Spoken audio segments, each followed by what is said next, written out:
Welcome, everybody, to this edition of the PAC-Man podcast. Patriotic American Citizen. I'm Ted Flint on the BMG Network. We are going to get back into it. I hope everybody had a good Christmas holiday. Today is actually the last day of Christmas, the 12th day of Christmas. And I guess January 6th is Little Christmas, although Nancy Pelosi and the Democrats are going to keep January 6th alive, and we're not talking about Little Christmas. They want to keep what happened last January 6th in the public's eye, and we'll tell you why that is. I mean, why is the left so heavily invested on January 6th? And why do they continue to refer to what happened on that day as an insurrection, when it clearly was nothing of the sort? So in this program, in the next few minutes, we'll dispel that whole media narrative. And then I'll give you the dictionary definition of an insurrection is a violent uprising against a government or other established authority. Now, we had riots back last summer that swept the country in all these democratically controlled cities. And those were riots that caused some $2 billion in property damage. And they claimed more than 20 lives. What happened on January 6th was a protest at the Capitol building in D.C. It lasted a few hours, caused minimal damage, and only one person was killed. And she was killed by a Capitol police officer, shot dead, unarmed, female veteran, Trump supporter. Tucker Carlson said after the event, it was a political protest that got out of hand. It's not a threat to our democracy, as Pelosi and company would have us believe. It's not on the par with Pearl Harbor or 9/11, certainly. Ashley Babbitt was the only person killed, and she was shot dead. We're going to go into that in a couple of minutes. I also want to spend a couple of minutes talking about one of the great coaches and broadcasters of all time. John Madden passed away last week at the age of 85. And I mean, John Madden is football to me.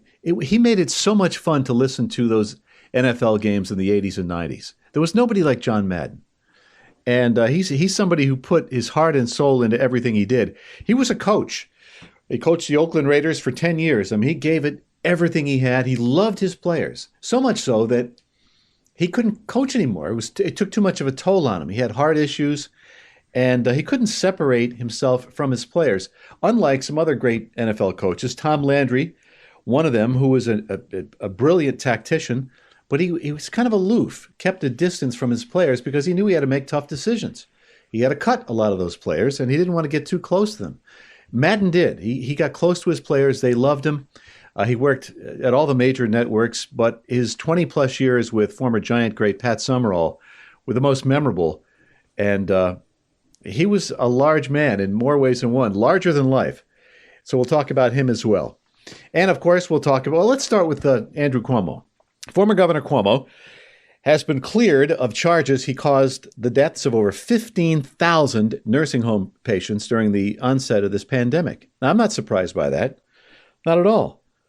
Also, Albany County DA David Soares, I heard today, says he will drop the charges of sexual misconduct against young Andrew because Soares claims the charges came after the county sheriff, Craig Apple, bypassed Soares' office. So Apple didn't go through the proper channels. And Soares and Apple are not on good terms anyway. They have an issue with each other.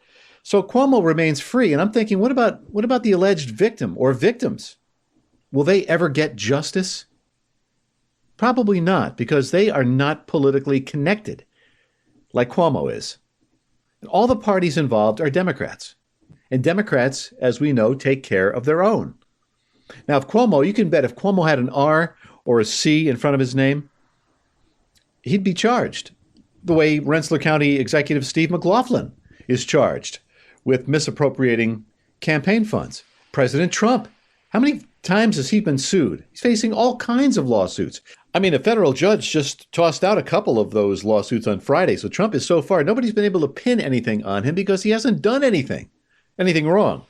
I mean, he has throughout his life. Who hasn't? But these Democrats are unbelievable. I told people at my office, I work for the Assembly, as most of you know, I said, he's not going to he may get charged. Nothing will stick to this guy because he wants to run again for political office. He already indicated he's thinking of running for Attorney General, post he held, 8 or 10 years ago, 12 years ago, whatever it was. We have a two-tiered justice system here in New York State. And also it exists for the Washington elites too. There are rules for them and the rules for the rest of us.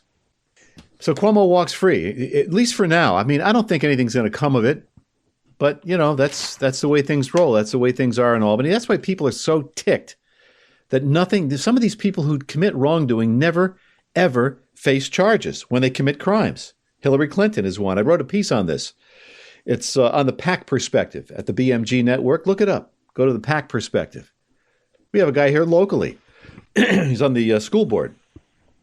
And I'm sure you're familiar with it. If you listen to this program, I've talked about it. Went over the board's heads, over the superintendent of schools' head, as far as we know. Maybe he didn't.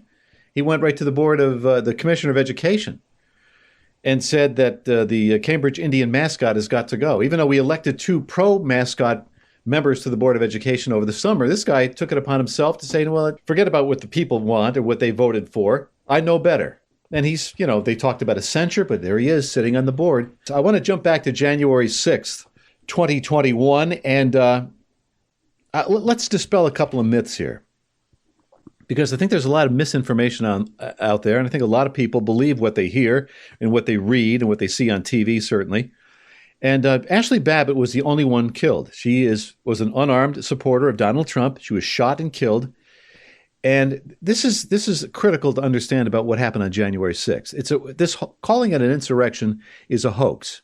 And what happened that day and what happened afterwards is only intelligible when you look at it as a chapter in this long-running effort to discredit and ultimately to dispose of Donald Trump. And it's not really him, as he said. It's us. It's the middle class. It's middle America. It's what Hillary Clinton referred to as the deplorables. That is you. That is me. Those of us in the middle income bracket. We're part of this populist sentiment that brought Donald Trump to power. We're the ones who are the targets. I mean, the federal government under Obama mobilized and spied on the Trump campaign. They wanted to frame various people close to Trump, and we know who they are. I'm not going to go into the whole Russian collusion hoax because that's a real hoax. Basically, it was a parallel administration shadowing the elected Trump administration. And we know about James Comey and the FBI and the Justice Department under Obama. All that evidence that was trumped up was manufactured by the Democratic National Committee and paid for by the Hillary Clinton campaign. I have in front of me here an indispensable piece of information from Roger Kimball, editor and publisher of the New Criterion, and he gave a speech, and part of it is excerpted here in Hillsdale College's Imprimis magazine, which I get monthly. And he talks about, I mentioned James Comey. Now, he's a former director of the FBI. He publicly denied knowing who paid for this dossier. We know that the DNC and Hillary Clinton paid for it, and Comey knew about it. He denied knowing about it, but emails from a year earlier prove he knew all along. And what was the penalty for lying in Comey's case? Got a huge book deal and toured the country denouncing Trump. That's what I mean, two-tiered justice system. But I'm going to read word for word here from the New Criterion from Roger Kimball. He wrote a great piece. He said, according to the narrative, 5 people, including Ashley Babbitt, died in the skirmish. Moreover, it was said Capitol Police Officer Brian Sicknick was bludgeoned to death by a raging Trump supporter wielding a fire extinguisher. That was a gem of a story. The New York Times ran with that, and other media outlets picked it up, and it spread like wildfire. Of course, it didn't happen that way. But you can see why Pelosi and the left, they want to tie this whole incident to the Civil War. They say it's on par with the Civil War and 9/11 and Pearl Harbor and all this other. It's nonsense. The indisputable fact about January 6th, although 5 people died at or near the Capitol on that day or soon after, none of these deaths was brought about by the protesters. Not one. The shot fired by the Capitol police officer, Michael Byrd, it was months before we found out his name. That's the bullet that hit Ashley Babbitt in the neck and killed her, was the only shot fired at the Capitol that day. No guns were recovered from the Capitol on January 6th. Did you know that? Not one single firearm. And these people who are being detained, who took part in the protests, they're having their constitutional rights denied them. There's a Sixth Amendment to the U.S. Constitution. Talks about the right to a speedy trial. These guys are still in prison.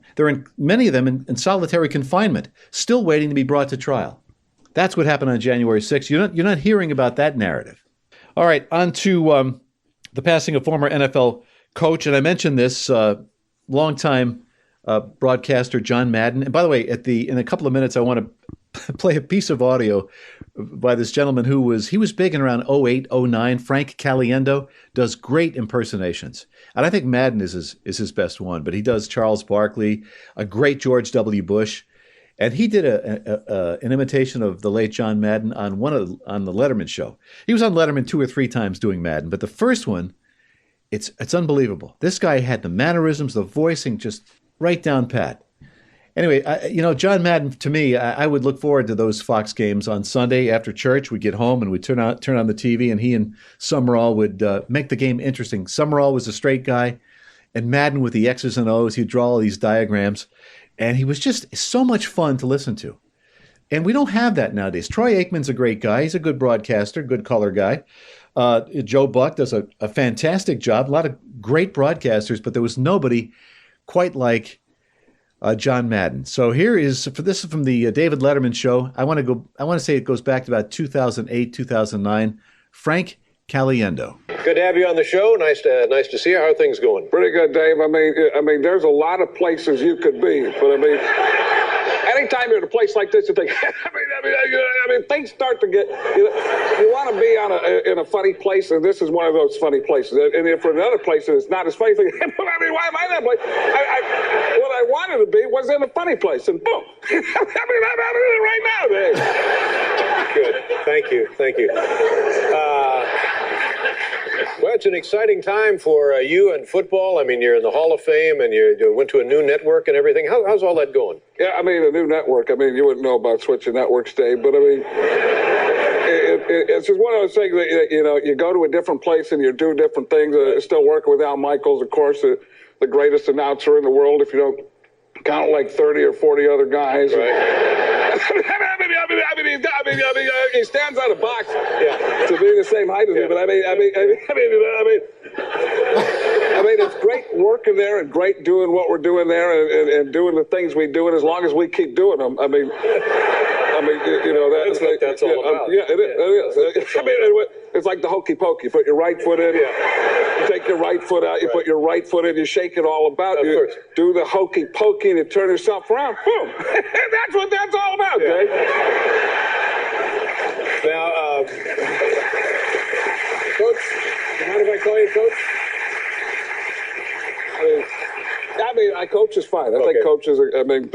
Over the years, one of the many interesting things I've known about you, or I think I know about you, is that you don't fly. Is that correct? Definitely not. You don't like to fly? You're afraid of flying? A little bit of claustrophobia. I mean, you can't get out of a plane. Right. I mean, you can get out of a car or a bus, we were to take the cruiser, but I mean, you can't get out of a plane. I mean, people I don't think were meant to fly. I mean, and if people were meant to fly, they'd have wings. People don't have, but then again, what do you think about it? I'm sorry? Well, turkeys have wings, and they don't fly either. Well, but that's a good point. They do taste good. I mean, they're very tasty, yeah. I mean, anything with wings pretty much is a pretty tasty treat. I mean, if I could. What? If I could, right. What I would do is put wings on a cow, and that would be like a flying burger. Yeah.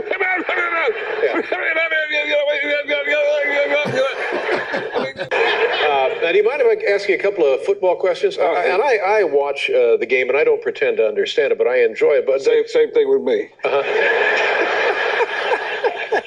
But what down by contact? Can you explain that rule, down by contact? Well, I mean, now they can review down by contact. It wasn't before you couldn't review it. Now you can review it. That means if a guy's running a blow the whistle, you can keep playing. I mean, look out! Boom, you can still get hit. I mean, that's the thing. It used to be where you couldn't get hit, but now, look out! People are still coming for you.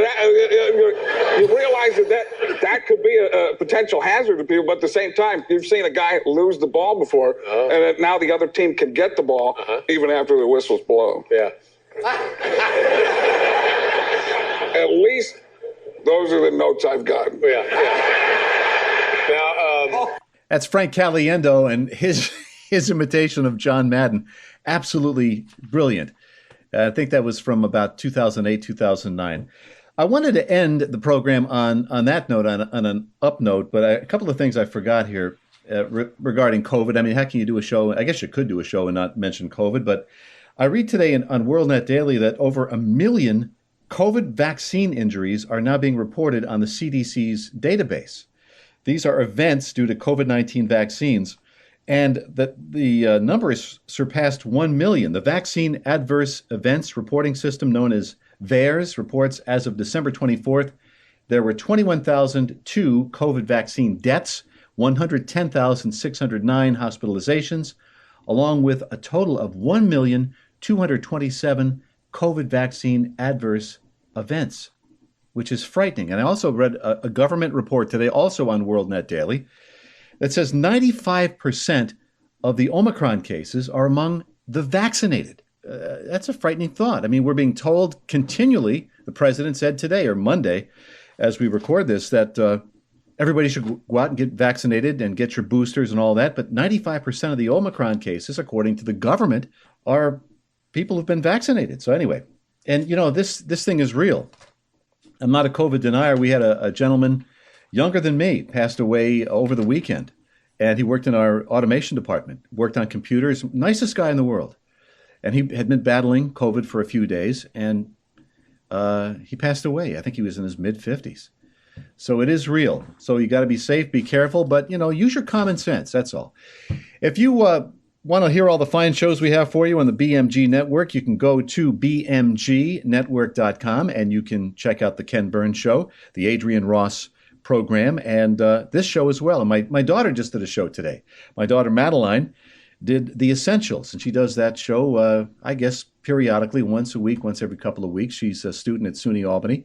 And what she did today, and she gave me a rundown. I have no degree in medicine, but she is taking pre-med courses, and it's way over my head. But anyway, she is doing did a little program on some of the viruses and how they differ, how the flu virus differs from COVID and whatnot. So check that out, the Essentials. And if you want to contact me directly, go to PAC-Man, PACMAN, all lowercase, at thebmgnetwork.com. And if you want to catch the pod, wherever you listen to your podcast, that's where we are. We're on Stitcher, Apple Podcasts, TuneIn, Alexa, Spotify, iHeart, Amazon, you name it, we're there. All right, thank you very much for tuning in to the PAC-Man podcast. I'm Ted Flint, and if the good Lord wills it, we will talk to you soon. The PAC-Man podcast was produced and edited in the BMG studio. Music by Kevin MacLeod. For more episodes of the PAC-Man podcast, go to thebmgnetwork.com or go to the BMG Network on Facebook. And be sure to tune in to the next episode of the PAC-Man podcast with Ted Flint.